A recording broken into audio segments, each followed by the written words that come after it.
جو ممنوع لباس ہے وہ زعفران لگا ہوا ہے جس میں خوشبو ہو، خوشبو نہیں لگا سکتی. اسی طرح دستانے، گلوز اور سلا ہوا نقاب بھی نہیں پہن سکتی، ماسک بھی نہیں لگا سکتی. نبی صلی اللہ علیہ وسلم نے فرمایا عورتیں حالت احرام میں نہ نقاب پہنے نہ دستانے. اسی طرح کوئی بھی ایسا کپڑا جو سلا ہوا ہو، چاہے وہ نقاب کی شکل کا ہو یا کسی اور، وہ نہیں پہننا چاہیے. یعنی اوپر کا دوپٹہ ہونا چاہیے جو سیدھا ہو بغیر سلا. اب جہاں یعنی کہ نقاب پہننے سے تو منع کیا گیا ہے، لیکن اگر مرد حضرات ہیں تو اس صورت میں اپنے اوپر دوپٹے کا ہی پلو ڈال سکتی ہے. اسی طرح ماسک پہننے سے منع کیا گیا ہے، الا یہ کہ وہ مینڈیٹری ہو، اور اس میں یہ ہے کہ اگر کسی نے بھول کے پہن لیا ہے تو بعد میں پھر دم دے دے. اگرچہ ماسک جو ہے وہ نقاب کی طرح نہیں ہوتا، سارے چہرے کو نہیں ڈھانپتا، مخصوص حصے کو ڈھانکتا ہے، لیکن پھر بھی.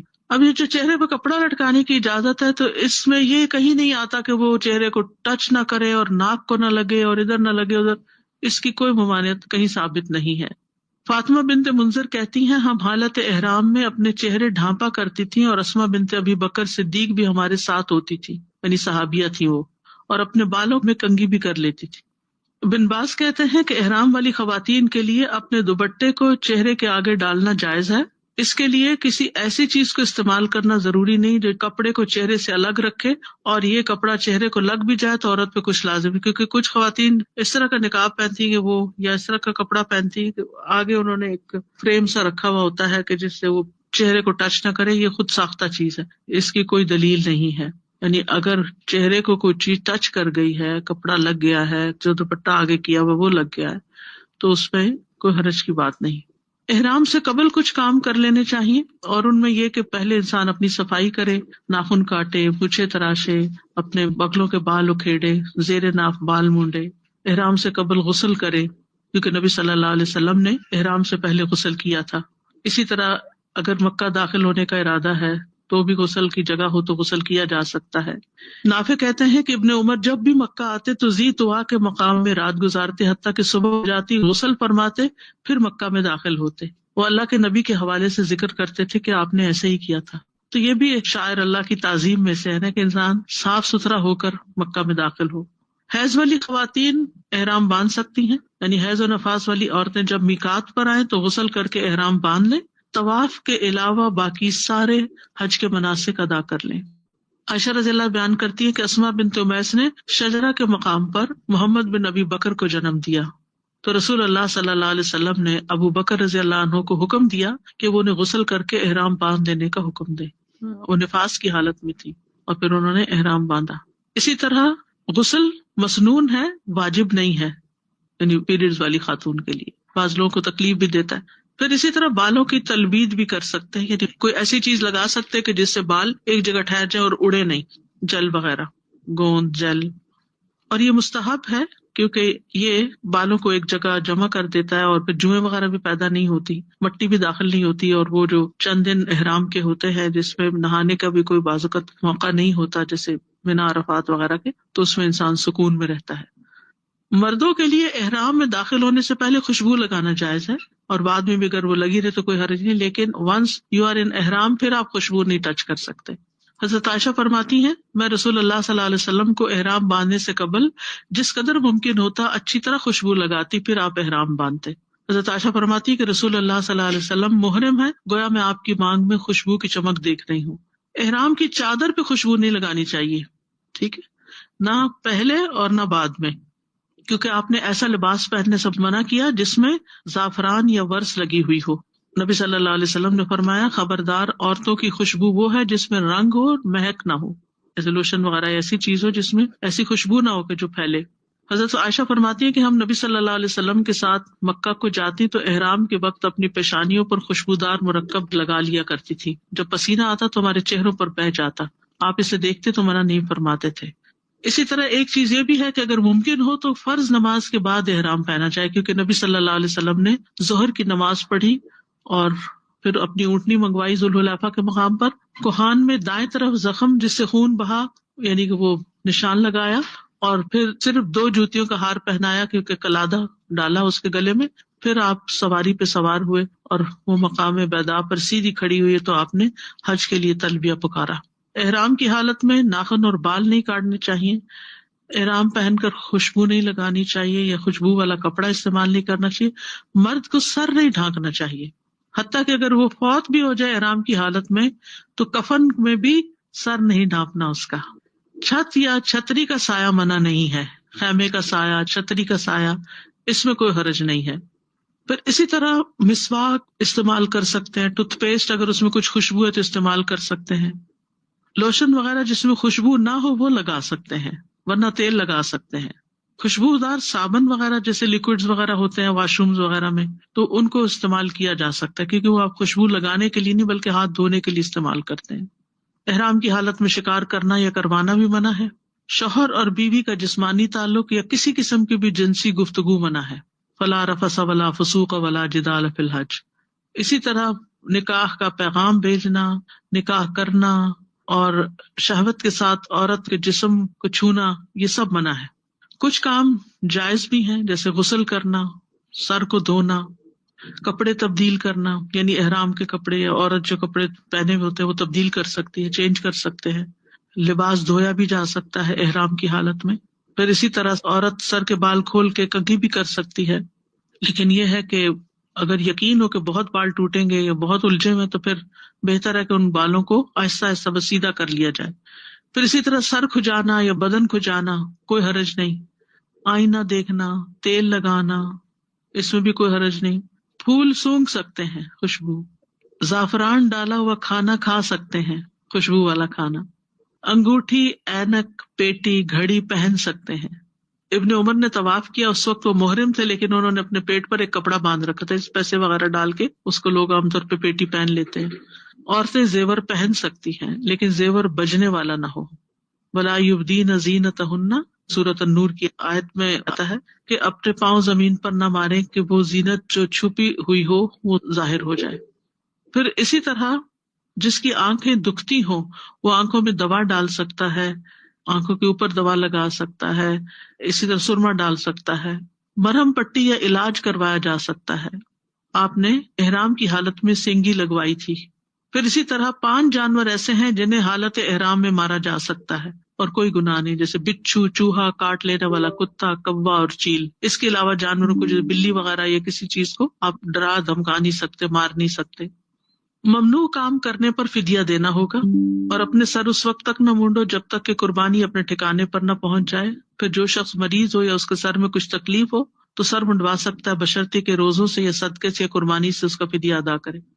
میں پیچھے چونکہ یہ احکامات تفصیل سے بیان کر چکی اس لیے یہاں صرف اشارے دے رہی ہوں، دوبارہ ڈیٹیلز میں نہیں جانا چاہتی.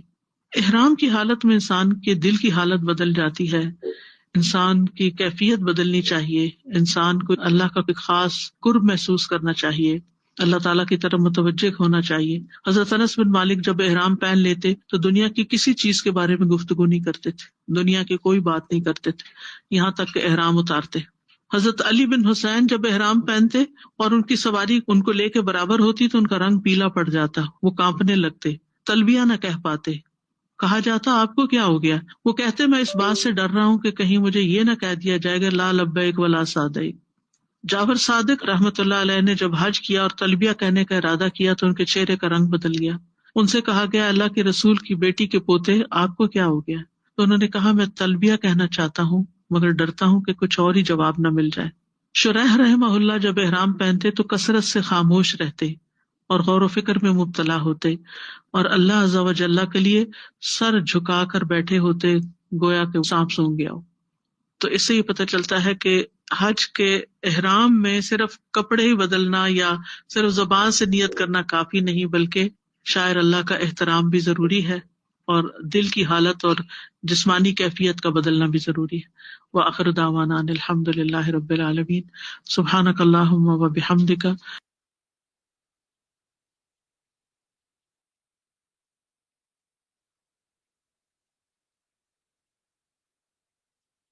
السلام علیکم ورحمۃ اللہ وبرکاتہ. نحمده ونصلی علی رسولہ الکریم. اما بعد فاعوذ باللہ من الشیطان الرجیم. بسم اللہ الرحمن الرحیم. رب اشرح لی صدری وَيَسِّرْ لِي أَمْرِي وَاحْلُلْ عُقْدَةً مِّن لِّسَانِي يَفْقَهُوا قَوْلِي۔ آج ہم انشاءاللہ احرام اور میقات کے کچھ احکامات کے بارے میں پڑھیں گے۔ ارشاد باری تعالیٰ ہے يسألونك عن الأهلة قل هي مواقيت للناس والحج وليس البر بأن تأتوا البيوت من ظهورها ولكن البر من اتقى وأتوا البيوت من أبوابها واتقوا الله لعلكم تفلحون۔ وہ آپ سے نئے چاندوں کے بارے میں سوال کرتے ہیں، کہہ دیجئے کہ وہ لوگوں کے لیے اور حج کے اوقات معلوم کرنے کے لیے ہیں، اور نیکی یہ نہیں کہ تم گھروں میں ان کے پیچھے کی طرف سے آؤ، بلکہ نیکی اس کی ہے جو تقوی اختیار کرے، اور گھروں میں ان کے دروازوں سے آیا کرو اور اللہ سے ڈرو تاکہ تم فلاح پاؤ۔ لوگوں نے نبی صلی اللہ علیہ وسلم سے چاند کے گھٹنے اور بڑھنے کی حکمت کے بارے میں سوال کیا کہ ہلال ہوتا ہے، پھر اس کے بعد مہینے کے درمیان میں چاند فل بلوم پہ ہوتا ہے، پھر اس کے بعد پھر گھٹتا ہے، پھر غائب ہو جاتا ہے، پھر دوبارہ اٹھتا ہے، ایسا کیوں ہے؟ جبکہ سورج ہم دیکھتے ہیں کہ طلوع سے غروب تک ایک ہی سائز میں ہوتا ہے۔ تو اس کے جواب میں اللہ سبحانہ وتعالیٰ نے یہ بتایا کہ یہ اوقات معلوم کرنے کا ذریعہ ہے، یعنی اللہ سبحانہ وتعالیٰ نے بدلنے والے چاندوں کو بطور کیلنڈر مقرر فرمایا ہے، اور اس کے علاوہ بھی اس میں خاص طور پر حج اور دیگر اسلامی اعمال کو انجام دینے کے لیے اوقات کا تعین ہوتا ہے، جیسے کفارات، معاملات، طلاق اور وفات کی عدت، اور اسی طرح زکوٰۃ کا حساب، یہ سب کچھ اسلامی کیلنڈر کے حساب سے ہوتا ہے۔ اس کے بعد اللہ سبحانہ وتعالیٰ نے حج ہی کی مناسبت سے اہل جاہلیت کی ایک رسم کا رد بھی کیا، اور وہ کیا تھا کہ انصار اور بعض دیگر عرب قبائل کے لوگ جب حج کا احرام باندھ لیتے اور ایک دفعہ گھر سے نکل جاتے تو دوبارہ اگر انہیں گھر آنے کی ضرورت پیش آتی یا حج سے واپس آتے تو وہ اصل دروازے سے نہیں آتے تھے، بلکہ بیک ڈور سے یا کسی ونڈو سے یا پھر دیوار پھلانگ کے، اور اس کو وہ دین کا ایک حصہ سمجھتے تھے۔ تو اللہ سبحانہ تعالیٰ نے اس رسم کا بھی رد فرمایا کہ یہ نیکی اور عبادت سمجھ کر جو کام تم کر رہے ہو یہ اصل میں نیکی نہیں، کیونکہ نیکی وہی نیکی ہوتی ہے جسے اللہ سبحانہ تعالیٰ مقرر کرتے ہیں۔ نیکی کی بنیاد عقل بھی نہیں ہوتی کہ ہماری عقل کے مطابق یہ کام زیادہ بہتر ہے اس لیے اس کو کر لینا زیادہ بڑا نیکی کا کام ہوگا، نہیں۔ اصل بات یہ ہے کہ اللہ سبحانہ تعالیٰ نے کیا حکم دیا اور اس کے رسول صلی اللہ علیہ وسلم نے اس کے بارے میں کیا فرمایا، تو اس کی پابندی کرنا دراصل نیکی ہوتا ہے۔ تو اللہ سبحانہ تعالیٰ نے یہاں آگاہ کر دیا کہ ایسا کرنا نیکی نہیں ہے، کیونکہ اللہ تعالیٰ نے اس کو مشروع نہیں کیا، بلکہ اللہ تعالیٰ نے کیا حکم دیا کہ گھروں میں ان کے دروازوں سے ہی داخل ہو، وَأْتُوا الْبُيُوتَ مِنْ أَبْوَابِهَا، کیونکہ اسی میں ان کے لیے سہولت ہے۔ تو يَسْأَلُونَكَ عَنِ الْأَهِلَّةِ، وہ آپ سے سوال کرتے ہیں۔ یہ سوال کرنے والے کون ہیں؟ صحابہ کرام ہیں، جس سے ان کی علم کی حرص کے بارے میں پتہ چلتا ہے، ان کے مشاہدے اور آبزرویشن کے بارے میں پتہ چلتا ہے کہ یہ کس طرح کائنات میں غور و فکر کرتے تھے، اور پھر جو بات سمجھ میں نہیں آتی تھی اسے رسول اللہ صلی اللہ علیہ وسلم سے پوچھ لیا کرتے تھے۔ تو انہوں نے کس کے بارے میں پوچھا؟ یسألونک، کا سے مراد رسول اللہ صلی اللہ علیہ وسلم ہے، عن الاہلہ، اہلہ کے بارے میں۔ اہلہ ہلال کی جمع ہے، پہلی اور دوسری رات کے چاند کو ہلال کہا جاتا ہے، پھر اس کے بعد اس کو قمر کہا جاتا ہے، اور پھر اسی طرح بدر اور دیگر نام بھی ہیں۔ تو اس کے ظاہر ہونے کی وجہ سے اس کو ہلال کہا جاتا ہے، نہیں وہ طلوع ہو گیا ہے، سامنے آ گیا ہے، اسی سے لفظ استحلال ہے۔ اور احلال کہتے ہیں آواز بلند کرنے کو، کیونکہ جب نیا چاند نکلتا ہے تو لوگ آواز بلند کرتے ہیں، دعا پڑھتے ہیں اور ایک دوسرے کو بتاتے ہیں۔ اور احلال کے بارے میں ایک حدیث میں بھی آتا ہے، نبی صلی اللہ علیہ وسلم نے فرمایا، میرے پاس جبریل آئے اور مجھے حکم دیا کہ میں اپنے صحابہ اور دوسرے ساتھ والوں کو حکم دوں کہ وہ تلبیہ کہنے میں اپنی آوازیں اونچی رکھیں، ان آمر اصحابی ومن معی ان یرفعوا اصواتهم بالاحلال، یعنی اونچی اونچی پکارے۔ راوی کہتے ہیں کہ آپ کے الفاظ بالاحلال تھے یا بالتلبیہ، دونوں طرح آتے ہیں اور ایک ہی معنی ہے اسی سے عربوں کا ایک قول ہے کہ جب بچہ پیدا ہوتا ہے اور وہ چیخ مارتا ہے تو اس کو کہتے ہیں استحل المولود، کہ جو نیو بورن ہے اس نے چیخ مار دیا، آواز بلند کر دی ہے، یعنی زندہ ہے۔ تو یہاں یہ سوال چاند کے فائدوں اور حکمتوں کے بارے میں تھا کہ اس میں کیا حکمت ہے کہ اس کی شکلیں تبدیل ہو جاتی ہیں۔ قل، آپ بتا دیجئے، کہہ دیجئے، اللہ سبحانہ وتعالیٰ نبی صلی اللہ علیہ وسلم کو حکم دے رہے ہیں کہ ہی مواقیت للناس والحج، کہ یہ لوگوں کے لیے اوقات مقرر کرنے کا ذریعہ ہے، اور خاص طور پر حج کا وقت اس کے مطابق ہی طے ہوگا۔ تو ہیا سے مراد یہاں چاند ہے، اور مواقیت میقات کی جمع ہے، اور یہ وقت سے مشتق ہے، یعنی اس کے ذریعے وہ اپنے کاموں کا وقت مقرر کرتے ہیں۔ یا مواقیت للناس یعنی لوگ اپنے کاموں کو طے کرتے ہیں اس کے ذریعے، کس تاریخ کو کیا کام کرنا ہے، سفر کس تاریخ کو ہے، شادی کس تاریخ کو ہے، کس تاریخ کو کون آ رہا ہے، تو اس سے تاریخیں معلوم ہوتی ہیں، اوقات معلوم ہوتے ہیں۔ کیونکہ مہینے کے آغاز میں چاند بہت باریک ہوتا ہے، کمزور سا ہوتا ہے، پھر بڑھتا چلا جاتا ہے، پھر گھٹتا جاتا ہے، تو اس سے لوگوں کو سہولت ہو جاتی ہے دیکھنے میں کہ آج کون سی تاریخ کا چاند ہے، اس سے اندازہ ہو جاتا ہے کہ مہینے کا کون سا حصہ چل رہا ہے۔ اور یہاں حج کو خاص طور پر کیوں ذکر کیا گیا، حالانکہ ہم دیکھتے ہیں کہ روزے بھی اسی کے مطابق رکھے جاتے ہیں، جیسے حکم آیا کہ صوموا لرؤیتہ وافطروا لرؤیتہ، چاند دیکھ کے روزہ رکھو اور چاند دیکھ کے روزہ افطار کرو، یعنی عید مناؤ۔ تو رمضان کا ذکر یہاں نہیں آیا، یا پھر زکوٰۃ کا ذکر نہیں آیا، یا اور کچھ چیزیں جو ہو سکتی ہیں اس سے متعلق، بلکہ خاص طور پر حج کا ذکر آیا ہے۔ کیوں؟ اس لیے کہ حج متعین مہینوں میں ہی ہوتا ہے، اور متعین مقرر ایام میں ہوتا ہے، یعنی جو چاند کے اعتبار سے تاریخیں ہیں ان میں ہوتا ہے۔ اس لیے یہاں والحج کہہ کے حج کا خصوصی ذکر کیا گیا، یعنی چاند کے ذریعے سے حج کے مہینوں کا بھی علم ہوتا ہے۔ اور سورج کو کیوں نہیں ذریعہ بنایا گیا، چاند کو کیوں بنایا گیا، اس کی کئی وجوہات ہیں۔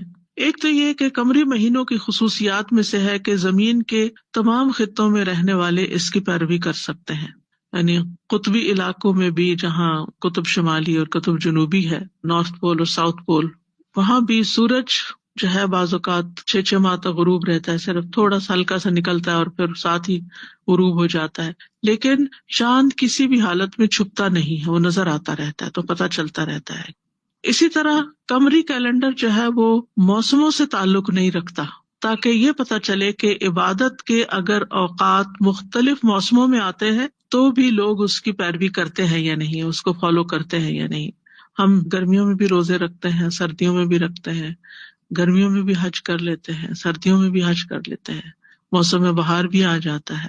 یعنی قمری مہینے کا یہ فائدہ ہوتا ہے کہ بدلتے موسم کے ساتھ انسان اپنے عادات اور اطوار عبادت کے لیے نہیں بدل دیتا، بلکہ اس کا شوق و ذوق اسی طرح برقرار رہتا ہے جو کسی بھی اور موسم میں ہوتا ہے۔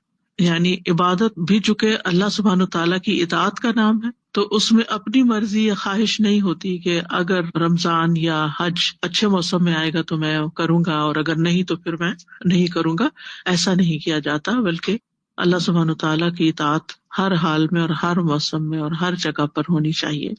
تو اسے یعنی لونر کیلنڈر کو اسلامی ماہ سال کا حساب رکھنے کا ذریعہ بنا دیا گیا، اور یہ چاند کے ذریعے ہوتا ہے، اور انہی سے جو اوقات مقرر ہوتے ہیں، جو مہینے طے ہوتے ہیں، ان کے بارے میں قرآن مجید میں آتا ہے کہ ان عدت الشہور عند اللہ 12 شہرا فی کتاب اللہ، تو یہ 12 مہینے لونر کیلنڈر کے 12 مہینے ہیں، اور تمام عبادات اور احکامات کو قمری مہینے سے ہی معلق کر دیا گیا۔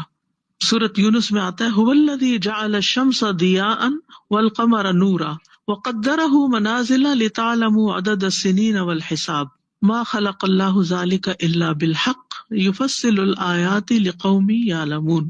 وہی ہے جس نے سورج کو تیز روشنی اور چاند کو نور بنایا اور اس کی منزلیں مقرر کی تاکہ تم سالوں کی گنتی اور حساب معلوم کر سکو۔ تو اس سے یہ پتہ چلتا ہے کہ شمسی کیلنڈر بھی استعمال کرنے کی اجازت ہے، کیونکہ یہاں سورج کا بھی ذکر کیا گیا ہے، لیکن ہمارا دین ہمیں بتاتا ہے کہ ہم قمری کیلنڈر کے اعتبار سے اپنے دینی معاملات کو طے کریں۔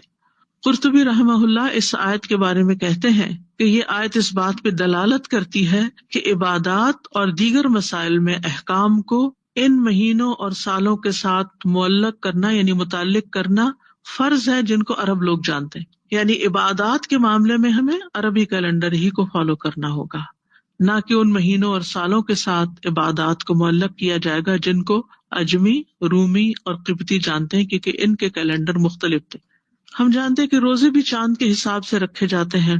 رسول اللہ صلی اللہ علیہ وسلم نے فرمایا لا تصوموا حتی تروا الہلال ولا تفطروا حتی تروہ، جب تک تم چاند دیکھ نہ لو روزہ نہ رکھو، اور اسی طرح جب تک چاند دیکھ نہ لو روزہ موقوف نہ کرو. اور فَإِنْ غُمَّ عَلَيْكُمْ فَاقْدُرُوا لَهُ، اور اگر بادل چھا جائے تو 30 دن پورے کر لو. ایک بات یہاں یاد رہے کہ چاند کے حساب سے مہینہ کبھی 29 دن کا ہوتا ہے اور کبھی 30 دن کا ہوتا ہے، لیکن 30 سے زیادہ کا نہیں ہوتا اور 29 سے کم کا نہیں ہوتا، جبکہ شمسی کیلنڈر میں 29 سے کم کا بھی ہوتا ہے اور 30 سے زیادہ کا بھی ہوتا ہے. پھر فرمایا وَلَيْسَ الْبِرُّ بِأَن تَأْتُوا الْبُيُوتَ مِن ظُهُورِهَا، اور نیکی یہ نہیں کہ تم گھروں میں ان کے پشت کی طرف سے آؤ، پیچھے کی طرف سے آؤ. لَيْسَ الْبِرُّ، بر کہتے ہیں خیر کثیر کو، بڑی نیکی. جیسا کہ میں نے عرض کیا کہ زمانے جاہلیت میں کچھ لوگ اپنے آپ کو ہمس کہلاتے تھے، ہمسی، جسے متدین، کہ ہم بہت دیندار ہیں، جن میں خاص طور پر انصار کے کچھ لوگ شامل تھے، کچھ قبائل شامل تھے کہ جو اپنے خاص طور طریقے رکھتے تھے. انہی میں سے ایک طریقہ کیا تھا کہ وہ جب گھر سے احرام پہن کے نکل جاتے تو پھر واپس احرام کی حالت میں دروازے سے نہیں آتے تھے بلکہ پیچھے کی طرف سے دیوار پلانگ کر آتے. اور یہ کیوں کرتے تھے ایسا؟ کیونکہ وہ سمجھتے تھے کہ ایسا کرنا زیادہ نیکی ہے اور اللہ سبحانہ تعالیٰ کے تقرب کا ذریعہ ہے، خیر کثیر کا سبب ہے. لیکن اللہ سبحانہ تعالیٰ نے اس کی نفی کر دی، کیونکہ اللہ سبحانہ تعالیٰ حق بیان کرتا ہے. ایسا نہیں ہوا کہ اچھا چلو انہوں نے اگر ایک رسم اختیار کی ہے تو ٹھیک ہے، نہیں. دور جاہلیت کی جتنی بھی ایسی رسمیں تھیں جو کہ شریعت سے ٹکراتی تھیں یا دین کے مزاج کے خلاف تھیں، ان کی اصلاح کر دی گئی، ان کی تردید کر دی گئی. کیونکہ عبادات میں اصل مقصود لوگوں کو تنگی میں مبتلا کرنا نہیں ہے، انہیں مشکل میں ڈالنا نہیں ہے، انہیں مشقت میں ڈالنا مقصد نہیں ہے کہ یہ زیادہ نیکی ہوگی اگر وہ دروازے سے آرام سے داخل ہونے کے بجائے دیوار پہ چڑھے اور پھر چھلانگ لگائیں یا کچھ اور ایسا ہی کام کریں، اپنے آپ کو مشقت میں ڈالیں، تو یہ نیکی نہیں ہے. وَلَٰكِنَّ الْبِرَّ مَنِ اتَّقَىٰ، لیکن نیکی اس کی ہے جو تقوی اختیار کرتا ہے، یعنی جو اللہ تعالیٰ سے ڈرتا ہے اور اللہ سے ڈر کے حرام کام چھوڑ دیتا ہے. حرام تو کیا، شک والی چیزیں بھی چھوڑ دیتا ہے کہ یہ اللہ تعالیٰ کو پسند نہیں ہے. اور پھر فرمایا وَأْتُوا الْبُيُوتَ مِنْ أَبْوَابِهَا، گھروں میں ان کے دروازوں سے ہی داخل ہو. وَاتَّقُوا اللَّهَ، اور اللہ سے ڈرو. لَعَلَّكُمْ تُفْلِحُونَ، تاکہ تم فلاح پاؤ. دوبارہ سے تقوی کا ذکر کیا گیا کہ اصل نیکی تقوی اختیار کرنا ہے، اور تقوی ہی کامیابی کا راستہ ہے. یعنی جو اللہ سے نہیں ڈرتا، جو اللہ کا تقوی اختیار نہیں کرتا، وہ کامیاب نہیں ہو سکتا. تو اس آیت سے جو باتیں ہمیں پتہ چلتی ہیں ان میں سے ایک نئے چاند کی حکمت کا بیان، چاند کے گھٹنے بڑھنے کے بارے میں حکمتوں کا بیان کہ تمام لوگوں کے لیے چاند وقت کے تعین کا ذریعہ ہے، اور پھر یہ کہ معاملات میں آسانی والا راستہ اختیار کیا جائے، عبادات میں وہ طریقہ اختیار کیا جائے جو ہمارے لیے مقرر کیا گیا ہے. اور اس میں جو خاص بات ہمیں پتہ چلتی ہے نا، وہ یہ ہے کہ ہر کام سیدھے طریقے سے کیا جائے، جس طرح بتایا گیا ہے ویسے کیا جائے. جو چیز قرآن و سنت کے مطابق ہے اس کو کرنا دراصل نیکی ہے. نبی صلی اللہ علیہ وسلم نے فرمایا بے شک میں تم میں 2 بھاری چیزیں چھوڑ کر جا رہا ہوں، ان میں سے ایک اللہ عز و جل کی کتاب ہے اور وہ اللہ کی رسی ہے، جو اس کی اتباع کرے گا وہ ہدایت پر رہے گا اور جو اسے چھوڑ دے گا وہ گمراہ ہو جائے گا. تو اطاعت کے جتنے بھی کام ہیں، عبادات کے جتنے بھی طریقے ہیں، وہ سنت کے مطابق ہی ادا ہونے چاہیے. حتیٰ کہ ذکر بھی فاذکروا اللہ کما علمکم، اللہ کو اسی طریقے سے یاد کرو جو اس نے تمہیں سکھایا ہے. واذکروہ کما ہداکم، اللہ کو ایسے یاد کرو جیسے اس نے تمہیں ہدایت دی ہے. یعنی جو بھی کام کرو مقرر طریقے سے کرو، سیدھے طریقے سے کرو. نبی صلی اللہ علیہ وسلم نے فرمایا بے شک دین آسان ہے، اور جو شخص دین میں سختی اختیار کرے گا تو دین اس پہ غالب آ جائے گا. پس میانہ روی اختیار کرو اور اعتدال کے ساتھ قریب رہو. ابن قیم کہتے ہیں اللہ اور اس کی رضامندی تک پہنچنا اس کے بغیر محال ہے کہ اس کے بغیر محال ہے کہ اللہ کے بتائے ہوئے طریقے پہ چلے ہوا، یعنی جو راستہ اللہ بتا رہا ہے نا اس پہ چل کے آؤ اس کے پاس. تو جب تک اس راستے پہ نہیں چلو گے اللہ تک نہیں پہنچ سکتے. آج بھی آپ دیکھیں لوگوں نے اللہ سبحانہ و تعالیٰ تک پہنچنے کے من گھڑت طریقے اختیار کر رکھے ہیں. کچھ ایسے وظیفے اندھیرے کمرے کر کے، اور پھر کچھ اچھل کود کر کے، اور خود ساختہ کچھ لوگ ڈانس کر کے اور جھوم جھام کے وہ سمجھتے ہیں کہ اس طرح ہم اللہ تعالیٰ کے قریب پہنچ جاتے ہیں. تو یہ طریقے تو نہ اللہ تعالیٰ نے ہمیں قرآن مجید میں بتائے ہیں، نہ نبی صلی اللہ علیہ وسلم کی سنت سے پتہ چلتے ہیں. تو اگر کوئی یہ سمجھتا ہے کہ نبی صلی اللہ علیہ وسلم کی سنت سے بڑھ کر یہ طریقے ہمیں زیادہ اللہ کے قریب کر دیتے ہیں، یا کوئی خاص چلہ کاٹ کے اللہ کے قریب بندہ پہنچ سکتا ہے، تو یہ اس کی غلط فہمی ہے. امام ابن قیم کہتے ہیں اللہ کے علاوہ کسی سے ہدایت ملنا عین گمراہی ہے، اور اس راستے کے بغیر جس کو اللہ نے اپنے تک پہنچنے کے لیے مقرر فرمایا ہے وہ راستہ اپنے چلنے والے کو اللہ کی طرف لے جاتا ہے. اس نے اس راستے کے ساتھ اپنے رسول کو اعلان کرنے والا بنا کر بھیجا، اور اپنے نبی کو اس کے نشانوں پر دعوت دینے والا اور اس کی طرف رہنمائی کرنے والا. یعنی نبی صلی اللہ علیہ وسلم نے مزید اس راستے کو واضح کیا ہے. جو شخص اس کو چھوڑ کر کسی اور راستے کی طرف چلتا ہے اس کے لیے اصل دروازہ بند ہو جائے گا، اور اس کی ہدایت اور خوش نصیبی بھی اس پر بند ہے. بلکہ جیسے جیسے وہ زیادہ محنت اور کوشش کرے گا وہ اللہ سے دھتکارا ہوا ہونے میں اور دور بڑھ جائے گا. اسی لیے آپ دیکھیں کہ نصارہ کو ضالین کہتے ہیں، کیونکہ وہ اصل راستہ بھول گئے ہیں. اپنے پیغمبر کا بتایا ہوا راستہ چھوڑ کے وہ کسی اور طرف نکل گئے، چاہے وہ اب کتنی بھی محنت کریں وہ اپنے مقصود کو نہیں پا سکتے. ہم سب کے لیے بھی اس میں بہت بڑی رہنمائی ہے کہ ہم اپنے طور طریقوں میں ضرور یہ بات دیکھیں کہ وہ قرآن و سنت کے مطابق ہیں یا نہیں، خصوصاً جو عبادات کے طور طریقے ہیں.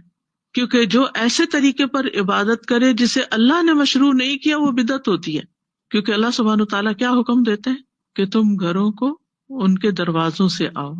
کوئی بھی کام ہو چاہے شرعی ہو یا دنیاوی ہو، اس کو جان کر اس کے بارے میں علم حاصل کر کے پھر اس کو کرنا چاہیے، تب آپ صحیح طریقے سے کریں گے. حتیٰ کہ چھوٹے چھوٹے گھر کے کام بھی جو ہیں اگر آپ نے سیکھے نہیں، آپ کو اگر طریقہ نہیں آتا تو آپ ان کو صحیح طور پر نہیں کریں گے اور ان کے لیے لمبا روٹ اختیار کریں گے. مثلاً اگر آپ کو پائن ایپل کاٹنا نہیں آتا، آپ نے سیکھا نہیں، اب تو مشکل ہی نہیں، آپ یوٹیوب پہ دیکھیں آپ کو سکھا دیں گے. تو آپ دیکھیے کہ لوگ پھر کس طرح چھوٹی سی چیز کے ساتھ بھی جگل کرتے رہتے ہیں نا. اگر پیاز کاٹنا نہیں آتا یا دھنیا صاف کرنا نہیں آتا، چھوٹے چھوٹے کام، یعنی یہ سارے کے سارے، حتیٰ کہ جوتے کے تسمے باندھنے بھی اگر آپ نے نہیں سیکھے، لیسز لگانی، تو بھی آپ کے لیے زندگی مشکل ہو جائے گی. تو مطلب یہ ہے کہ جو بھی کوئی کام کرنا ہے اس کا پہلے طریقہ سیکھو کہ صحیح طریقہ کیا ہے، آسان طریقہ کیا ہے، اور پھر اسے اس طریقے کے مطابق کرو. کیونکہ اگر کوئی چیز اپنے نشانے پر نہیں ماری جائے گی تو آپ کا نشانہ ضائع جائے گا. مثلاً آپ تیر چلاتے رہیں لیکن آپ نے تیر اندازی سیکھی ہی نہیں، تو آپ کا کوئی تیر ادھر جائے گا کوئی ادھر جائے گا، آپ کے سارے تیر ختم، خالی ہو جائیں گے، دور چلے جائیں گے، اور آپ کے ہاتھ کوئی شکار نہیں آئے گا.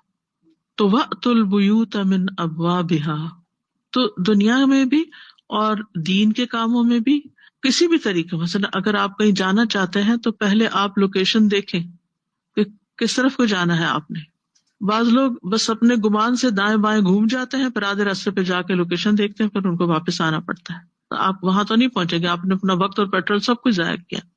تو یہ اگرچہ حج سے متعلق بات ہو رہی ہے لیکن اس میں زندگی کا ایک اہم اصول بتا دیا گیا ہے کہ منزل تک اسی وقت پہنچو گے، کامیابی اسی وقت ہوگی جب صحیح ڈائریکشن پہ چلو گے، اس ڈائریکشن پہ اپنے سٹیپس اٹھاؤ گے اور رکھو گے. مثلاً آپ لوگوں کو امر بالمعروف اور نہی عن المنکر کا حکم دے رہے ہیں لیکن آپ لوگوں کے حالات کو مد نظر نہیں رکھتے تو آپ ان کو اور بگاڑ کی طرف لے جائیں گے. یعنی اگر آپ حکمت عملی سے کام نہیں لیتے تو آپ اپنا مقصد حاصل نہیں کر سکیں گے.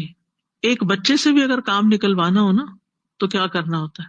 پہلے سوچنا ہوتا ہے کہ کس طریقے سے اس سے بات کی جائے کہ اس کے ہاتھ میں جو چھری ہے نا یہ مجھے پکڑا دے، کہیں ایسا نہ ہو کہ میں اس کو ایسے طریقے سے کہوں کہ اس کو چلا دے یا لے کے بھاگ نکلے اور کام خراب کر دے.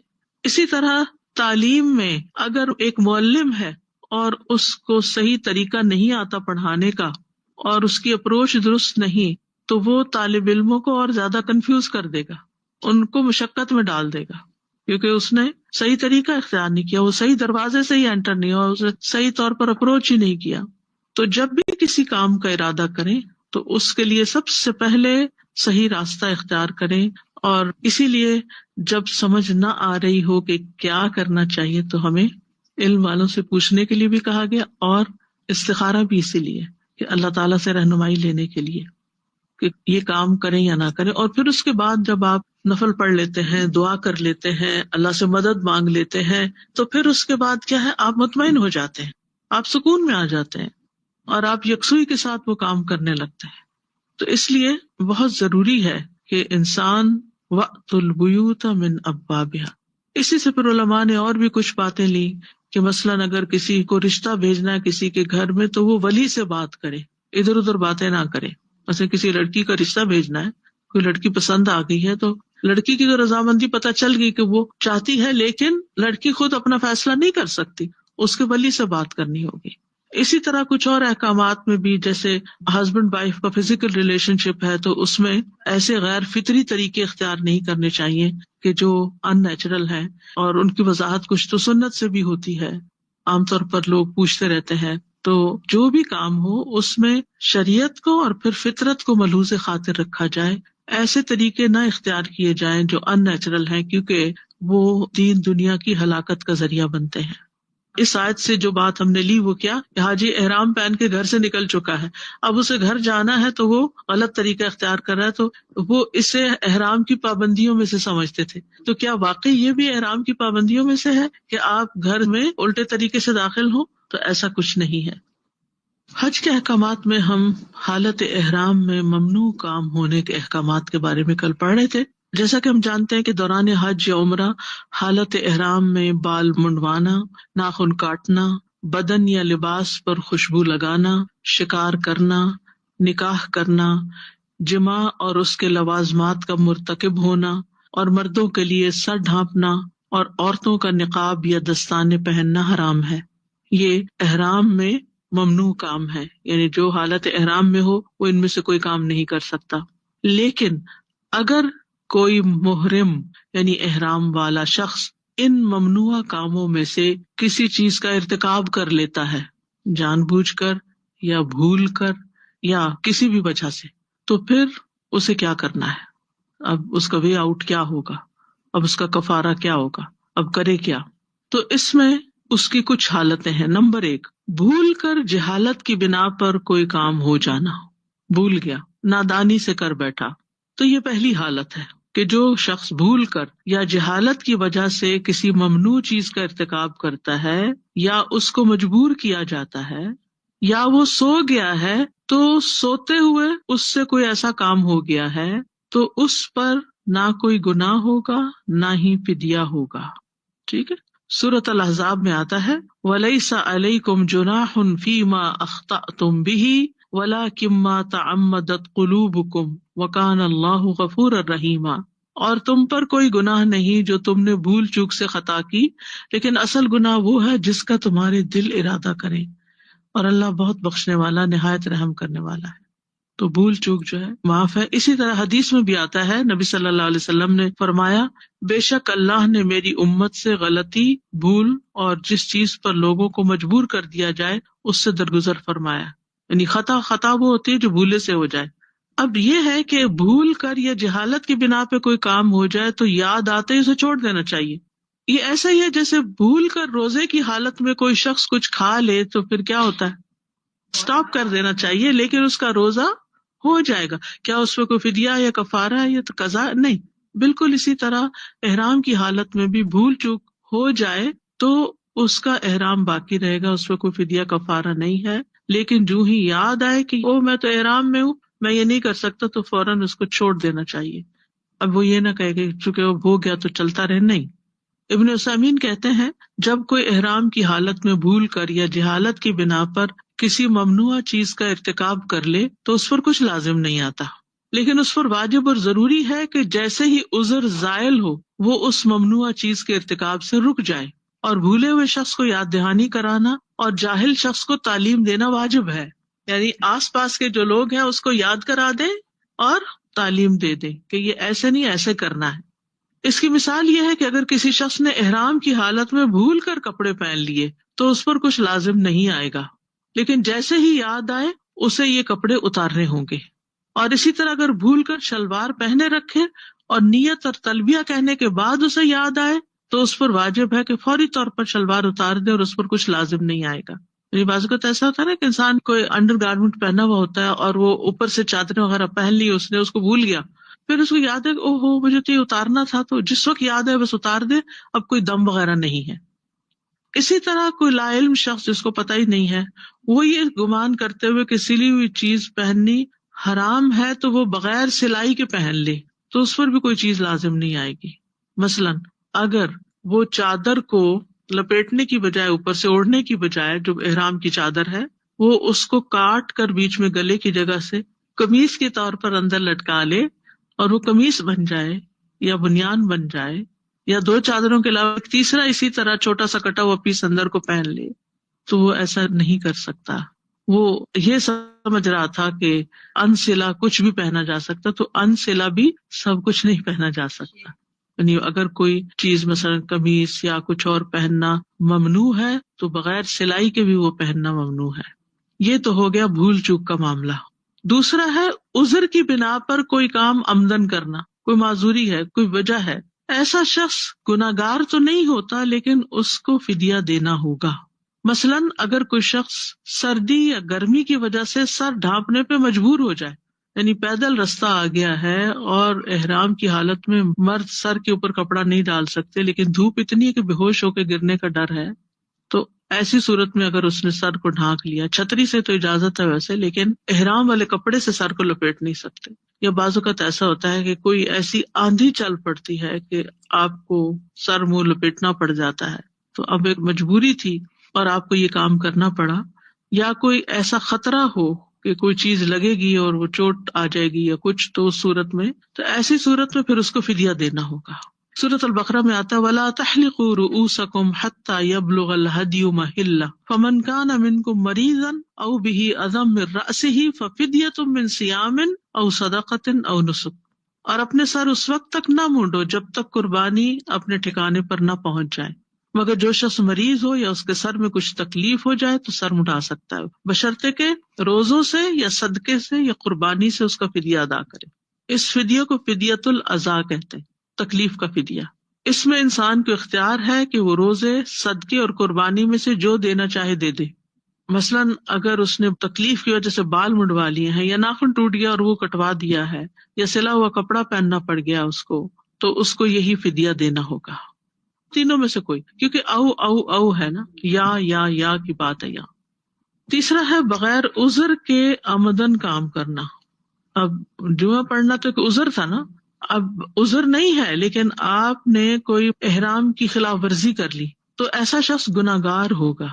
ٹھیک ہے نا، اوپر والے دو گناہگار نہیں ہیں، لیکن پہلے کو فدیہ نہیں دینا، دوسرے کو فدیہ دینا، تیسرا جو ہے اس کو فدیہ بھی دینی ہے، توبہ بھی کرنی ہے. تو بغیر عذر کے کام کرنے پر فدیہ کی کچھ صورتیں ہیں، جس میں فدیہ نہیں ہے وہ نکاح کرنا ہے. حالت احرام میں کیا گیا نکاح باطل ہے اور اس کا کوئی فدیہ بھی نہیں ہے، ویلڈ نہیں ہے وہ نکاح. نمبر 2، وہ جس کا فدیہ ایک اونٹ ہے، وہ تحلل اول سے قبل جمع کرنا ہے. تحلل اول آپ کو معلوم ہے کہ قربانی کر کے، بال ترشوا کے اور رمی کر کے تحلل ہو جاتا ہے آپ کا. اور اگر یہ تحلل نہیں ہوا اور اس سے پہلے کسی نے جمع کر لیا اور جان بوجھ کے ایسا کیا تو اس کا فدیہ اونٹ قربان کرنا ہے. نمبر 3، جس کا فدیہ 3 روزے یا 1 بکری یا 6 مسکینوں کا کھانا ہے، یعنی چاہے 3 روزے مسلسل رکھیں یا الگ الگ، 1 بکری جو قربانی میں لگتی ہے وہ ذبح کرنی ہوگی، کوئی بھی بکری نہیں. یا پھر اس کے قائم مقام اونٹ یا گائے کا ایک حصہ قربانی کرے اور اس کا گوشت فقراء میں تقسیم کیا جائے، خود اس میں سے کچھ نہ کھائے. یا پھر 6 مسکینوں کو کھانا کھلائے اور ہر مسکین کو نصف سا وہ غلہ دے جو خود کھاتا ہے، چاول کھاتا ہے یا مکئی کھاتا ہے یا کوئی اور، یعنی جس ملک کے وہ کھانے کھاتا ہے اس کے مطابق ہی وہ دے سکتا ہے. اگر اس نے بال اتار دیے بغیر کسی عذر، ناخن کاٹ دیے، خوشبو استعمال کر لی، شہوت کے ساتھ بیوی سے خوش طبع کی، دستانے پہن لیے، سردی تھی، عورت نے نقاب کر لیا، مرد نے سلا ہوا لباس پہن لیا یا سر ڈھانپ لیا، تو ان 3 اشیاء میں سے کوئی بھی فدیہ دینے کا اختیار حاصل ہے اس کو، ان 3 چیزوں میں سے کوئی بھی فدیہ دے دے گا. ٹھیک. شکار کا فدیہ کیا ہے؟ جیسا جانور شکار کیا اس کے برابر کا جانور، یعنی اگر کوئی گائے کے برابر کا جانور شکار کیا تو گائے کرے گا، اور اگر کوئی ہرن کیا ہے تو اس کے سائز میں یا اس کی قیمت میں بکرا وغیرہ کرے گا. اور اگر شکار کی کوئی مثل نہیں، یعنی کوئی اس کے برابر چیز نہیں ہے شکار کی قربانی کرنے کی، تو اس کی قیمت کے برابر غلہ نکال کر مساکین کو تقسیم کرے گا. یعنی شکار کی قیمت کیا تھی جو آپ نے شکار کیا، خرگوش کیا مثلا، یا کوئی پرندہ کر دیا، تو اس کی ورتھ کیا ہے، ویلیو کیا ہے، تو اس کے مطابق فدیہ دیا جائے. اگر محرم ایک سے زیادہ چیزوں کی خلاف ورزی کر لیتا ہے، جیسے خوشبو بھی لگا لی، صلہ و لباس بھی پہن لیا، تو ہر خلاف ورزی کا الگ الگ فدیہ دینا ہوگا. اب احرام کی خلاف ورزی کی بات ختم ہو گئی. اب ہے مشروط احرام کے بارے میں. اگر کسی شخص کو بیماری کا خوف ہو یا دشمن کے راستہ روکنے کا خوف ہو تو وہ احرام باندھتے وقت یہ نیت کر لے کہ اگر بیماری بڑھ گئی تو میں وہیں احرام کھول دوں گا. تو ایسے شخص پر حج یا عمرہ کرنے سے قبل احرام کھولنے پر کوئی فدیہ یا دم نہیں ہوگا. ٹھیک ہے. اس سلسلے میں ایک روایت ہے، حضرت عائشہ کہتی ہیں کہ رسول اللہ صلی اللہ علیہ وسلم زباء بنت زبیر کے پاس گئے اور ان سے فرمایا شاید تمہارا حج کرنے کا ارادہ ہے. انہوں نے عرض کیا اللہ کی قسم میں تو اپنے آپ کو بیمار پاتی ہوں. آپ نے ان سے فرمایا پھر بھی حج کا احرام باندھ لو، البتہ شرط لگا لینا اور یہ کہنا اللہم محلی حیث حبستنی، اے اللہ میں اس وقت حلال ہو جاؤں گی جب تو مجھے روک لے گا. اسی طرح آپ دیکھیں کہ بعض لوگوں کو جیسے سعودی عرب کے اندر رہتے ہیں تو ان کو 5 سال کے اندر دوبارہ حج کرنے کی اجازت نہیں ہوتی، لیکن اگر کوئی اپنی بیوی کو لے جانا چاہ رہا ہے اور خود اس نے حج کیا ہوا ہے یا کوئی اور ایسا مسئلہ آ گیا ہے تو اس کو ڈر ہے کہ مجھے روک نہ لیا جائے، تو وہ بھی ایسا مشروط احرام پہن سکتا ہے کہ میں چلا جاؤں گا، اگر روک لیا تو پھر احرام کھول دوں گا، اب کوئی دم فدیہ کچھ نہیں. سانسا جی یہ جو گورنمنٹ کمپلشن لگا دیتی ہے بعض اوقات کہ ماسک پہنے ضروری، تو وہ پھر اوپر والی 2 میں سے کس کیٹیگری میں آئے گا کہ فدیہ دینا پڑے گا ماسک اگر ہم پہن لیتے ہیں یا نہیں دینا پڑے گا؟ وہ عذر میں آئے گا یا مجبوری میں آئے گا؟ میں آئے گا. پھر نہیں ہوگا اس کا. شکریہ. میقات کی 2 قسمیں ہیں، ایک زمانی اور ایک مکانی. زمانی زمانہ سے وہ وقت ہے جس کے اندر اندر حج کا احرام باندھا جا سکتا ہے، اور وہ کون سی؟ الحج اشہر معلومات، حج کے مہینے معلوم ہے. تو اس سے پتہ چلتا ہے کہ حج کا احرام حج کے مہینوں کے سوا دوسرے مہینوں میں نہ باندھا جائے. عمرہ سال میں کسی وقت بھی کیا جا سکتا ہے مگر حج مقرر وقت میں ہی کیا جا سکتا ہے. اور میقات دوسری ہے مکانی، یعنی وہ جگہ جہاں سے حج یا عمرے کے لیے احرام باندھا جا سکتا ہے. تو جہاں تک زمانی کا تعلق ہے تو اس میں یہ ہے کہ سنت طریقہ یہی ہے کہ حج کا احرام صرف حج کے مہینوں میں باندھا جائے. حضرت عائشہ کہتی ہیں ہم رسول اللہ صلی اللہ علیہ وسلم کے ساتھ حج کے مہینوں میں، حج کی راتوں میں اور حج کے احرام میں نکلے. حج کا احرام حج کے مہینوں میں پہننا ضروری ہے. آپ رمضان میں حج کا احرام پہن کے مکہ نہیں جا سکتے، ٹھیک ہے، کیونکہ الحج اشہر معلومات. اور جو رمضان کے آخر میں مثلا لبیک اللہم حجن کہے تو یہ عمرہ ہی ہوگا. حج کا احرام شوال میں ہوگا، رمضان کے آخر میں بھی نہیں ہوگا. ٹھیک ہے. یہ بالکل ایسا ہی ہے کہ نماز کے وقت سے پہلے آپ اللہ اکبر کر کے نماز نہیں شروع کر سکتے کہ اذان تو ہونے والی ہے، میں بائی دا ٹائم پہ 1 رکعت پڑھوں گی اذان شروع ہو جائے گی. یہ نہیں کر سکتے. اگر آپ نے چند سیکنڈ بھی پہلے تکبیر پڑھ لی تو وہ نماز نہیں ہوگی، وہ وقت کے اندر ہی آپ کو اللہ اکبر کہنا ہے. دوسرا ہے میقات مکانی. میقات مکانی جو ہے یہ 5 ہے. ذوالحلیفہ، اس کا نیا نام آبار علی ہے، یہ مدینہ والوں کا میقات ہے جو مدینہ سے آتے ہیں. جحفہ یہ اہل شام کے لیے میقات ہے. قرن المنازل یہ اہل نجد کے لیے میقات ہے. یلملم اس کا نیا نام سعدیہ ہے، یہ اہل یمن کے لیے یا پاکستان انڈیا وغیرہ سے آنے والوں کے لیے. ذات عرق یہ اہل عراق کے لیے ہے. عبداللہ بن عمر سے روایت ہے کہ ایک آدمی نے مسجد میں کھڑے ہو کر عرض کیا اے اللہ کے رسول آپ ہمیں کس جگہ سے احرام باندھنے کا حکم دیتے ہیں؟ تو رسول اللہ صلی اللہ علیہ وسلم نے فرمایا مدینہ والے ذوالحلیفہ سے، اہل شام جحفہ سے، نجد والے قرن المنازل سے احرام باندھیں گے. ایک اور روایت میں آتا ہے کہ آپ نے اہل عراق کے لیے ذات عرق اور اہل یمن کے لیے یلملم میقات مقرر فرمائی ہے. یہ آپ نے خود مقرر کی ہیں، ان کو کراس نہیں کیا جا سکتا احرام کے بغیر جو ان سے باہر رہتے ہوں. ٹھیک ہے، چاہے آپ پاک ہیں یا ناپاک ہیں، ایون اگر کوئی خاتون حیض کی حالت میں ہے تو اس کو بھی احرام کے ساتھ داخل ہونا ہے اس میں. اب جو لوگ بیت اللہ اور ان مقامات کے بیچ میں رہتے ہیں، ٹھیک ہے نا، نہ وہ مکہ میں رہتے ہیں نہ وہ یلملم میں رہتے ہیں، بلکہ اس کے بیچ کے ایریا میں رہتے ہیں، جیسے جدہ ہے مثلا، یا اور اسی طرح کی جگہ ہیں، تو وہ اپنی رہائش گاہ سے ہی احرام باندھیں گے، وہ گھر سے ہی احرام پہنیں گے، انہیں کسی میقات جانے کی ضرورت نہیں ہے. اور جو شخص ان مقررہ میقاتوں میں سے کسی ایک سے بھی نہ گزرے، اسے چاہیے کہ وہ جس میقات کے برابر سے گزرے وہیں سے احرام باندھے. یعنی مثلا آپ جہاز سے آ رہے ہیں تو ضروری ہے کہ جہاز جوحفہ کے اوپر سے گزرے گا، اس کے برابر سے اگر گزر رہا ہے تو وہ بھی اسی میقات میں شمار ہو جائے گا. تنعیم اور مقام جعرانہ مستقل میقات نہیں ہے. جو لوگ ان مقامات کے اندر ہوں وہ اپنے گھر سے احرام باندھیں. صحیح بخاری میں ہے، رسول اللہ صلی اللہ علیہ وسلم نے فرمایا، جو لوگ میقات کے اندر رہتے ہوں وہ اپنے رہنے کی جگہوں ہی سے احرام باندھیں، حتیٰ کہ مکہ کے لوگ مکہ ہی سے احرام باندھیں. میقات سے احرام باندھنا واجب ہے، یہ عمرے کے واجبات میں سے. آپ کو یاد ہے شروع میں نے آپ کو ارکان اور واجبات بتائے تھے. اس لیے جو بھی حج یا عمرہ کرنا چاہتا ہو اسے بغیر احرام کے میقات تجاوز نہیں کرنا چاہیے، چاہے وہ خشکی کے راستے سے آ رہا ہے یا فضائی راستے سے. ابن عثیمین سے بغیر احرام کے میقات کراس کرنے کا حکم دریافت کیا گیا تو انہوں نے جواب دیا، احرام کے بغیر میقات تجاوز کرنے والا دو حالتوں سے خالی نہیں. اگر وہ حج یا عمرہ کرنا چاہتا ہے تو اس وقت اسے میقات پہ واپس آنا ہوگا تاکہ وہ وہاں سے حج یا عمرہ کا احرام باندھے. اگر وہ ایسا نہیں کرتا، نہیں جا سکتا، مثلا کوئی عورت ہے پیریڈز میں تھی، اس کو پتہ ہی نہیں تھا، وہ آ گئی، تو اس نے حج یا عمرے کے واجبات میں سے ایک کو ترک کیا ہے اور اہل علم کے نزدیک اسے فدیہ دینا ہوگا جو مکہ میں ذبح کر کے وہاں کے فقراء میں تقسیم کیا جائے گا. یعنی اب بھول کے آگے اندر، اب واپس کوئی لے جائے تو بہت اچھا ہے، تو کوئی نہیں لے کے جا رہا تو پھر دم دے دیا جائے. میقات پر پہنچ کر احرام باندھنا افضل ہے. رسول اللہ صلی اللہ علیہ وسلم نے ذوالحلیفہ کے قریب پہنچ کر احرام باندھا تھا، مدینہ سے نہیں باندھ کے چلے تھے، حالانکہ وہ 9 میل کا فاصلہ شاید. میقات کے علاوہ کسی اور جگہ جا کر احرام پہننے کی کراہت ہے. مالک بن انس کے پاس ایک شخص آیا اور اس نے کہا، اے ابو عبداللہ، میں کہاں سے احرام باندھوں؟ انہوں نے کہا، ذوالحلیفہ سے، جہاں سے رسول اللہ صلی اللہ علیہ وسلم نے احرام باندھا تھا. اس نے کہا، میں چاہتا ہوں کہ مسجد نبوی سے باندھوں. انہوں نے کہا، ایسا نہ کرنا. اس نے پھر کہا، میں چاہتا ہوں کہ مسجد میں موجود قبر یعنی روضہ رسول کے قریب سے احرام باندھوں.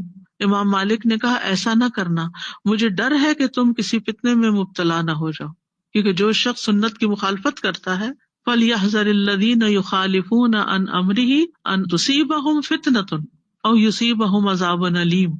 سورۃ نور کی آیت ہے. فَلْيَحْذَرِ الَّذِينَ، پس چاہیے کہ ڈرے وہ لوگ، يُخَالِفُونَ عَنْ أَمْرِهِ، جو آپ کے حکم کی مخالفت کرتے ہیں، أَنْ تُصِيبَهُمْ فِتْنَةٌ، کہ انہیں کوئی فتنہ نہ آ گھیرے، کسی فتنے میں نہ پڑ جائیں، یا انہیں کوئی دردناک عذاب نہ آ پکڑے.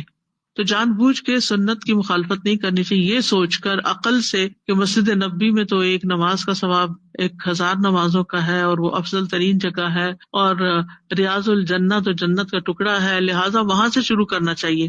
نہیں، اس نے کہا، اس میں کون سا فتنہ ہے، میں تو صرف چند میل کا فاصلہ ہی زیادہ کرنا چاہتا ہوں. تو امام مالک نے کہا، اس سے بڑا فتنہ اور کیا ہو سکتا ہے کہ تم اس فضیلت کی طرف سبقت لے گئے ہو جسے رسول اللہ صلی اللہ علیہ وسلم نے چھوڑ دیا. یعنی آپ نے اس کو فضیلت کی بات نہیں سمجھی، تم اسے فضیلت بنا کے بیٹھ گئے ہو.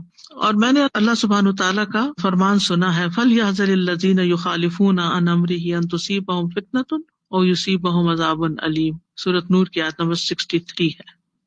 استاذہ، اگر کسی نے حج کیا ہے، عمرہ کیا ہے، اور ایسے اس سے کوئی ایسی غلطی ہوگی جس پہ اس کو یہ دینی تھی قربانی، اور کتنے سال کے بعد اگر اس کو علم ہوا، تو کیا وہ اب دے دے، اور وہ وہیں پر مکہ میں کسی کو کہے کہ وہیں پر قربانی دے اور وہیں فقراء میں تقسیم؟ اوکے.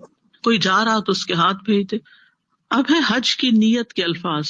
میقات پہنچ کر نیت کے الفاظ ادا کرنے چاہیے. اب آپ دیکھیے، نماز میں ہمیں نیت کے کوئی الفاظ نہیں دیے گئے، لیکن حج میں دیے گئے، تو ہمیں سنت کی پیروی کرنی ہے. ہم اس پہ قیاس نہیں کر سکتے. حج میں بھی تو الفاظ بولتے ہیں تو اب نماز میں بھی بولیں نہیں. اس میں آپ صلی اللہ علیہ وسلم نے الفاظ ادا کیے اور اس میں ادا نہیں کیے.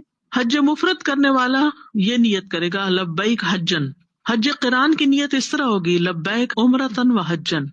سمجھ آئی؟ یہ یاد رکھیے کہ دونوں اگر اکٹھے ہیں تو دونوں کی نیت ہوگی. حج تمتع کرنے والے کی نیت کے الفاظ ہوں گے لبیک عمرتن. پہلے عمرہ کرے گا پھر جس دن حج کرنا ہے حج کا احرام پہنا اس دن لبیک حجن کہے گا. ٹھیک ہے. ابن عثیمین کہتے ہیں نیت دل کا عمل ہے، اس لیے یہ کہنا جائز نہیں اللہم انی نویت العمرہ، یعنی اس طرح کے الفاظ خود سے نہ نکالے یا نویت الحج، کیونکہ یہ چیز نبی صلی اللہ علیہ وسلم کی سنت سے ثابت نہیں. اپنی نیت کے مطابق پھر وہ تلبیہ کہے گا. تلبیہ اور نیت میں فرق ہے. تلبیہ میں اللہ تعالیٰ کے حکم کی تعمیل ہوتی ہے اور اللہ کا ذکر ہے، اس کا تعلق دل سے نہیں، اسے بلند آواز سے ہی کرنا ہے. جبکہ نیت جو ہے وہ دل میں ہوتی ہے اور حج کے لیے الفاظ جو ہے لبیک اللہم حجن بولنا ہوتا ہے.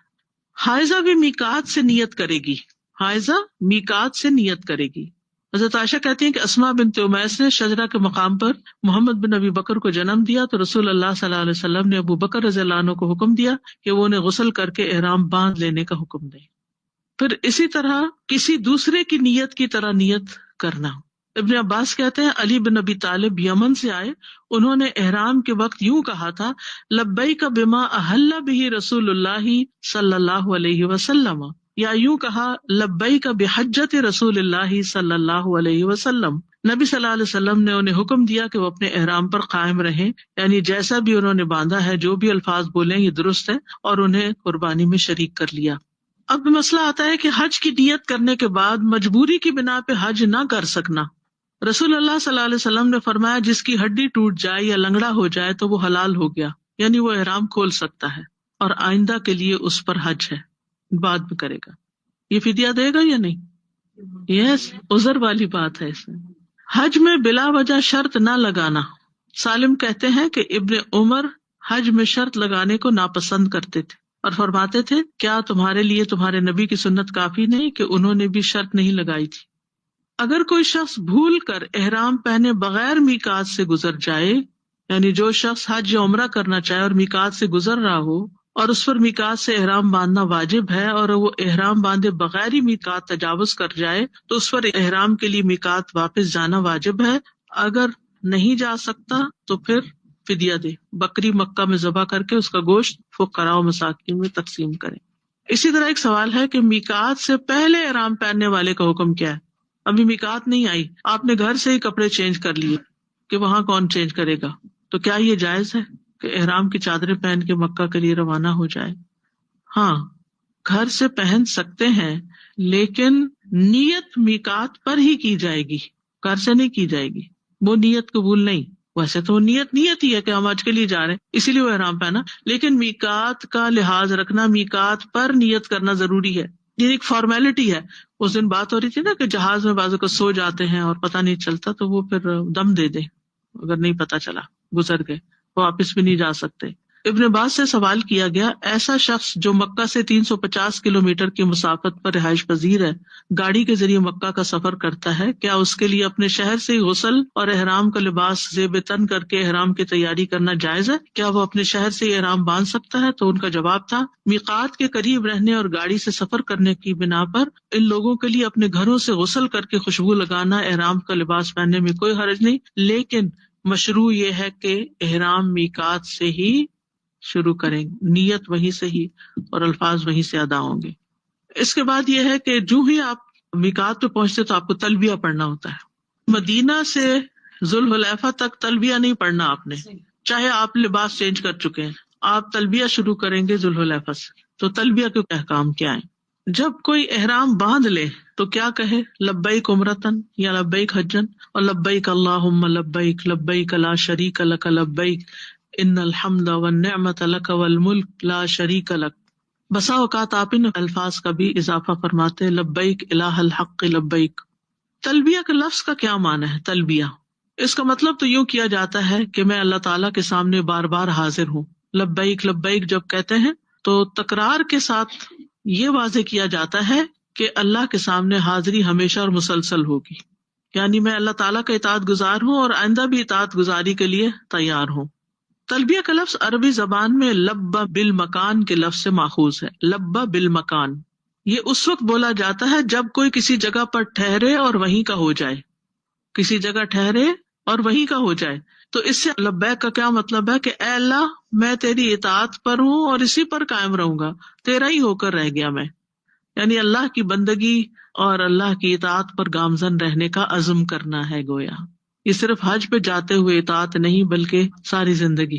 تلبیہ کا ایک مطلب یہ بھی ہے کہ یا اللہ میں تجھ سے بڑھ چڑھ کر محبت کرتا ہوں. عربی زبان کا مقولہ ہے امرأۃ لبۃ، وہ عورت جو اپنے بچوں سے خوب محبت کرے.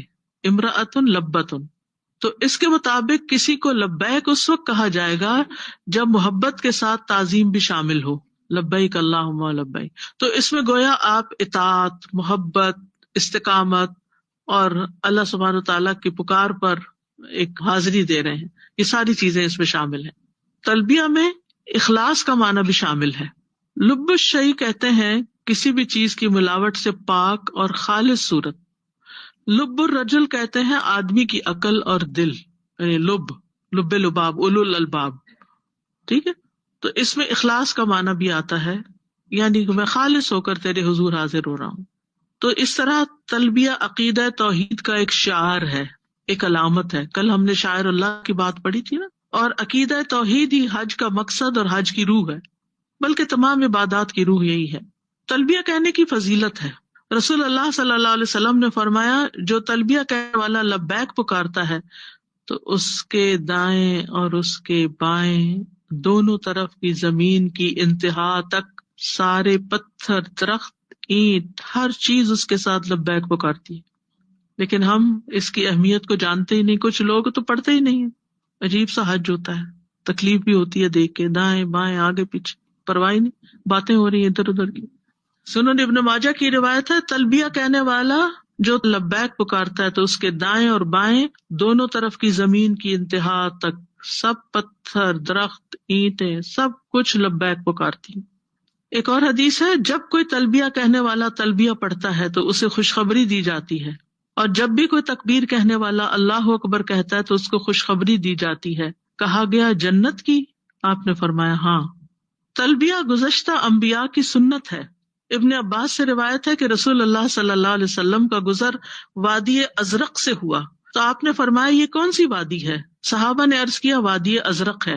آپ نے فرمایا گویا میں موسیٰ علیہ السلام کو گھاٹی سے اترتا ہوا اور بلند آواز سے تلبیہ کہتا ہوا دیکھ رہا ہوں. اس کے بعد آپ پہاڑ کی چوٹی پر پہنچے تو پوچھا یہ کون سی وادی ہے؟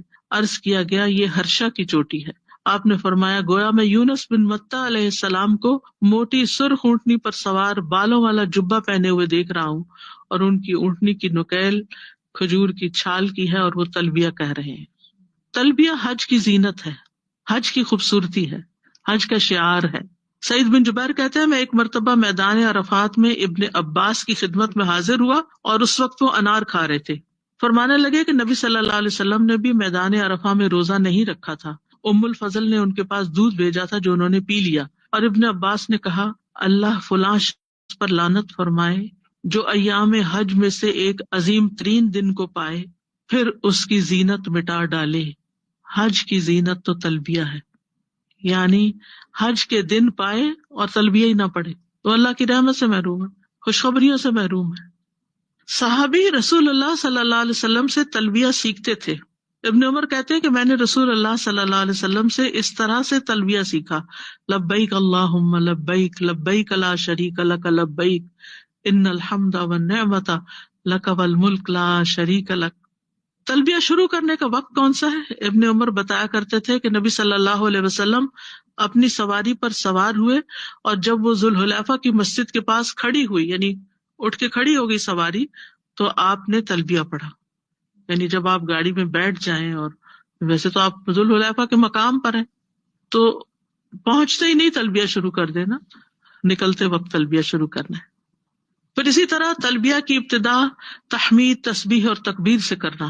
انس رضی اللہ عنہ سے مروی ہے کہ رسول اللہ صلی اللہ علیہ وسلم نے ذوالحلیفہ میں رات گزاری حتیٰ کہ صبح ہو گئی. پھر آپ ظہر کے بعد اپنی سواری پر سوار ہوئے، یعنی اتنا ٹائم آپ نے گزارا ذوالحلیفہ میں جا کے. جب وہ آپ کو لے کر مقام بیدا میں سیدھی کھڑی ہوئی تو آپ نے اللہ کی حمد، تسبیح اور تکبیر پڑھی، پھر آپ نے تلبیہ کہا۔ جابر بن عبداللہ کہتے ہیں رسول اللہ صلی اللہ علیہ وسلم نے توحید کے ساتھ آواز بلند کی، یعنی تلبیہ پڑھا۔ مرد بلند آواز سے جبکہ عورتیں ہلکی آواز سے تلبیہ پڑھیں۔ خلاد بن صائب اپنے والد سے روایت کرتے ہیں کہ رسول اللہ صلی اللہ علیہ وسلم نے فرمایا، میرے پاس جبریل آئے اور مجھے حکم دیا کہ میں اپنے صحابہ اور دوسرے ساتھ والوں کو حکم دوں کہ تلبیہ کہنے میں اپنی آوازیں اونچی رکھیں، لیکن خواتین جو ہیں وہ اونچی نہیں کریں گی۔ ابو سعید کہتے ہیں ہم رسول اللہ صلی اللہ علیہ وسلم کے ساتھ گئے اس حال میں کہ ہم اونچی آواز سے حج کا تلبیہ کہہ رہے تھے۔ ابو موسیٰ اشعری کہتے ہیں ہم ایک سفر میں رسول اللہ صلی اللہ علیہ وسلم کے ساتھ تھے، جب ہم کسی وادی میں اترتے تو لا الہ الا اللہ اور اللہ اکبر کہتے اور ہماری آواز بلند ہو جاتی تو نبی صلی اللہ علیہ وسلم نے فرمایا، لوگوں اپنی جانوں پر رحم کھاؤ، کیونکہ تم کسی بہرے یا غائب کو نہیں پکار رہے، وہ تو تمہارے ساتھ ہے، بے شک وہ سننے والا اور تم سے بہت قریب ہے، اس کا نام برکتوں والا اور اس کی عظمت بہت بڑی ہے۔ مطلب یہ کہ بہت چیخ چیخ کر بھی نہیں پڑھنا چاہیے۔ پھر اسی طرح حالت حیض اور نفاس میں بھی تلبیہ پڑھا جا سکتا ہے، کیونکہ آپ نے حضرت اسماء بنت امیس کو جو نفاس کی حالت میں تھی تلبیہ پڑھنے کا حکم دیا۔ تلبیہ کے مسنون الفاظ وہی ہیں جو حضرت ابن عمر نے سیکھے تھے نبی صلی اللہ علیہ وسلم سے۔ اس کے علاوہ ابن عمر ان کلمات کا اضافہ بھی کرتے تھے، لبیک لبیک وسعدیک والخیر بیدیک لبیک والرغباء الیک والعمل، مطلب ہے میں حاضر ہوں اور بار بار اطاعت کا اظہار کرتا ہوں، ساری بھلائی تیرے ہاتھ میں ہے، میں حاضر ہوں اور رغبت اور عمل تیری طرف ہے، یعنی تیری طرف راغب ہوں، تیری طرف نیکی کرنے والا ہوں۔ اسی طرح نبی صلی اللہ علیہ وسلم کے تلبیہ میں یہ بھی الفاظ تھے، لبیک الہ الحق، میں حاضر ہوں اے معبود برحق۔ اسی طرح جابر روایت کرتے ہیں رضی اللہ عنہ کہ رسول اللہ صلی اللہ علیہ وسلم نے احرام باندھا اور تلبیہ پڑھا، اور ابن عمر کی روایت کی مانند تلبیہ کے الفاظ بیان کیے اور کہا کہ لوگ ذل معارج کے الفاظ اس طرح زیادہ کر دیتے تھے، نبی صلی اللہ علیہ وسلم انہیں سنتے اور کچھ نہیں کہتے تھے، یعنی اے بلندیوں والے، انعامات کے مالک، لبیک اللہم لبیک ذل معارج۔ مشرکین نے تلبیہ میں شرکیہ الفاظ بڑھا لیے تھے، لبیک لا شریک لک، اور پھر الا شریکن ہوا لک تملکہ وما ملک، مگر تیرا ایک شریک ہے، تو اس کا مالک ہے، وہ کسی چیز کا مالک نہیں، یہ کہتے اور بیت اللہ کا طواف کرتے، تو یہ درست نہیں تھا۔ نیت کرتے ہوئے ایک بار یہ الفاظ بھی پڑھنے چاہیے، اللہم حجۃ لا ریاء فیہا ولا سمعہ، اے اللہ میرے اس حج سے نہ دکھاوا مقصود ہے اور نہ شہرت مطلوب ہے۔ یہاں ایک بات اور یاد رکھی جائے کہ اگر کسی نے میقات سے حج افراد یا قران کا احرام باندھا، پھر مکہ پہنچنے سے پہلے یا مکہ پہنچ کے ارادہ بدل گیا، تو حج افراد یا حج قران کی نیت کو حج تمتع سے تبدیل کر سکتا ہے۔ ایسا کرنے سے اس پہ نہ کوئی فدیہ ہوگا نہ دم ہوگا۔ اگر قران والا ہدی ساتھ لایا ہے تو پھر نیت نہیں تبدیل کر سکتا۔ ٹھیک ہے، اب ہے حرم میں داخلہ، مکہ میں تلبیہ پڑھتے ہوئے داخل ہونا چاہیے، جب مکہ انٹر ہو تو لبیک اللہم لبیک کی کثرت کر دیں، کیونکہ نبی صلی اللہ علیہ وسلم حج کا تلبیہ پڑھتے ہوئے مکہ مکرمہ میں داخل ہوئے۔ ابن عمر جب مکہ آتے تو ذی طوا کے مقام میں رات گزارتے، حتیٰ کہ صبح ہو جاتی، غسل فرماتے، پھر مکہ میں داخل ہوتے، اور وہ اللہ کے نبی کے حوالے سے یہ ذکر کرتے تھے کہ آپ صلی اللہ علیہ وسلم نے ایسا ہی کیا تھا۔ پھر شہر میں داخل ہوتے وقت کی دعا پڑھنی چاہیے، اللہم رب السماوات السبع وما اضلت ورب الارضین السبع وما اقلت ورب الریاح وما اذرت ورب الشیاطین وما اضلت، انی اسألک خیرہا وخیر ما فیہا واعوذ بک من شرہا وشر ما فیہا۔ اے اللہ 7 آسمانوں کے رب اور ان چیزوں کے جن پر آسمانوں نے سایہ کیا ہوا ہے، اور 7 زمینوں کے رب اور ان چیزوں کے جن کو زمینوں نے اٹھایا ہوا ہے، ہواؤں کے رب اور ان چیزوں کو جنہیں یہ ہوائیں اڑائے پھرتی ہیں، شیطانوں کے رب اور ان کے جن کو ان شیطانوں نے گمراہ کیا ہے، میں تجھ سے اس بستی کی خیر اور جو کچھ اس میں ہے اس کی خیر کا سوال کرتا ہوں، اور اس بستی کے شر سے اور جو کچھ اس میں ہے اس کے شر سے تیری پناہ چاہتا ہوں۔ پھر مسجد میں داخل ہوتے وقت اپنا سیدھا پاؤں مسجد میں رکھیں اور یہ دعا پڑھیں، اعوذ باللہ العظیم بوجہہ الکریم وسلطانہ القدیم من الشیطان الرجیم، بسم اللہ والسلام علی رسول اللہ، اللہم اغفر لی ذنوبی وافتح لی ابواب رحمتک۔ یہ دعائیں پڑھنی ہیں آپ نے مسجد میں داخل ہوتے وقت۔ اگر رش نہیں تو طواف سے ابتدا کر لیں، یعنی جب بیت اللہ میں حج کے ارادے سے داخل ہوں تو طواف کرنے کے لیے جا رہے انسان یا عمرے کے لیے فرض ہے یا نفلی، تو سب سے پہلے طواف کرنا چاہیے۔ طواف سے پہلے 2 رکعتیں تحیۃ المسجد کی پڑھنا مشروع نہیں، جب آپ حج عمرے کے لیے گئے ہیں تو آپ انٹر ہوتے ہوئے دعائیں مسجد کی پڑھ کے لبیک پکارتے ہوئے کعبہ تک پہنچے اور ڈائریکٹ طواف شروع کریں، نہ کہ وہاں نماز کوئی پڑھے. لیکن اگر کوئی رکاوٹ آ جائے، اتنا رش ہے کہ آپ آگے جا ہی نہیں پا رہے، آپ داخل تو ہوئے تھے اس نیت سے لیکن اب آگے نہیں جا سکتے اور آپ کو بیٹھنا پڑ رہا ہے انتظار کے لیے، تو پھر آپ بے شک تحیۃ المسجد پڑھ لیں کہ مسجد میں بیٹھنے سے پہلے تحیۃ المسجد پڑھنے چاہیے.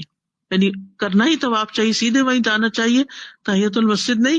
لیکن اگر بعض اوقات ہوتا ہے نا کہ وہ آگے سے روک ہی دیتے ہیں، آپ انٹر ہی نہیں ہو سکتے.